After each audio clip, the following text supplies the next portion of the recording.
On to another story that I think a lot of people are going to be fascinated by. We have another snapshot of the president's approval problems this morning. In the Gallup tracking poll, it has ticked down another point to 35%. His disapproval stands at 59%.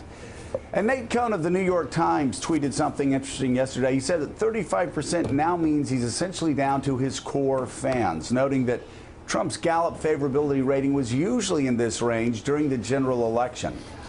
Meanwhile, the NBC News SurveyMonkey poll that was just released online this morning has the president's approval rating at 42%, with a 56% disapproval rating. And John Heilman, you really can see a stripping away if you look at Nate Cohn's numbers, a stripping away of all of those people that gave Trump the benefit of the doubt after he was elected president, and also the anti-Hillary forces that were just voting against Hillary. His approval rating always was 32, 33, 34, 35%. Even down the home stretch, that's where he is right now. Yeah, Joe, and I think, well, I mean, look, this is the consequence of a couple of things, right? One of them is that the president came in, and for better or worse, and it's turning out worse right now, is he's catered almost exclusively to his base in terms of what he's trying to do. Didn't come into office and try to do a big, expansive, make big, expansive moves that would try to bring Democrats in, or at least even challenge Democrats, give them things that they would find it hard not to support. So first you start by catering only to your base and doing things that only really appeal to your fans. And then you lose a couple big fights, like the healthcare thing falls apart. At that point, you know, you're the people who would maybe have been brought into your coalition don't have any reason to come to you, and the people who are soft supporters of you see you as kind of not able to even effectuate the kind of change they want to see, at least in the early going. So you're back to really right now his core support, and it's really a squandered, however many days we are in now, 65, 70 days in. Well, it's really squandered this time.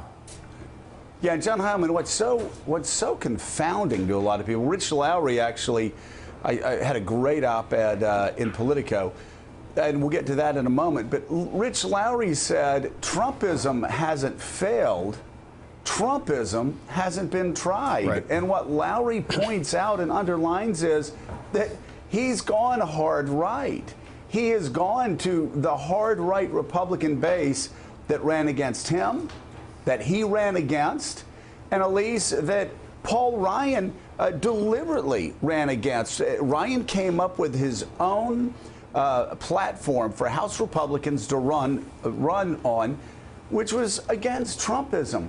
And so Trump gets elected, and he immediately embraces Ryanism, and he's losing because of it. And listen, Ryanism, I'll even say it, Scarboroughism, in its purest form, that's a 35, 36, 37% proposition with Americans.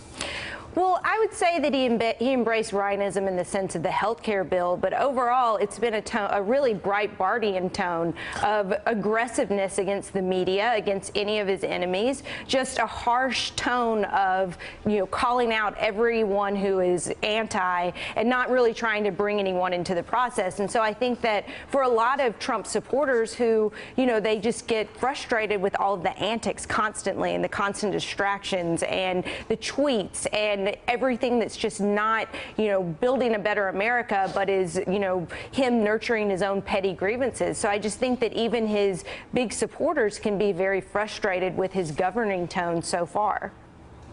Well, and Sam Stein, that's what actually Rich Lowry was the most frustrated with. Talking about the Breitbartian tone, he said it's Ryan Republicanism.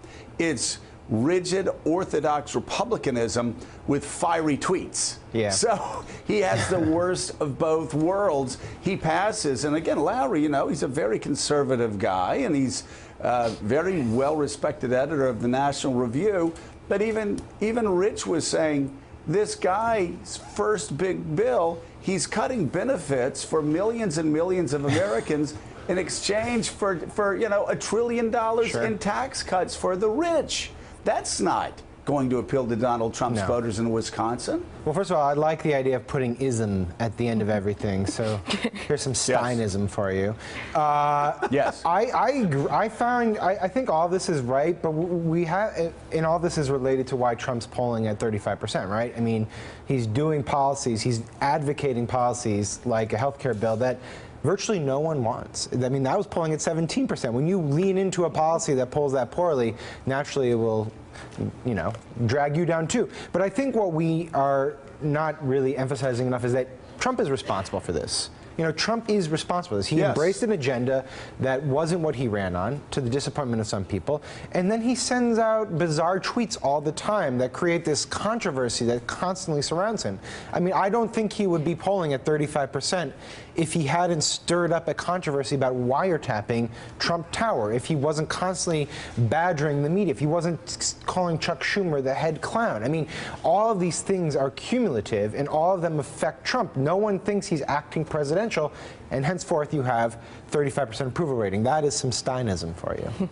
That is a really good Steinism. I'm going to write that down. Yeah, you should write that down. The fact is that Americans want their president to be presidential. They don't want them to look like a reality TV host. And correct. There's no doubt that tweets have cost him an awful lot in the ratings. Mark Halperin, though, this is, I mean, what we have found anecdotally are that Donald Trump's core supporters, that 35%, 36%, 38%, they're still with him. Thanks for checking out MSNBC on YouTube, and make sure you subscribe to stay up to date on the day's biggest stories. And you can click on any of the videos around us to watch more from Morning Joe and MSNBC. Thanks so much for watching.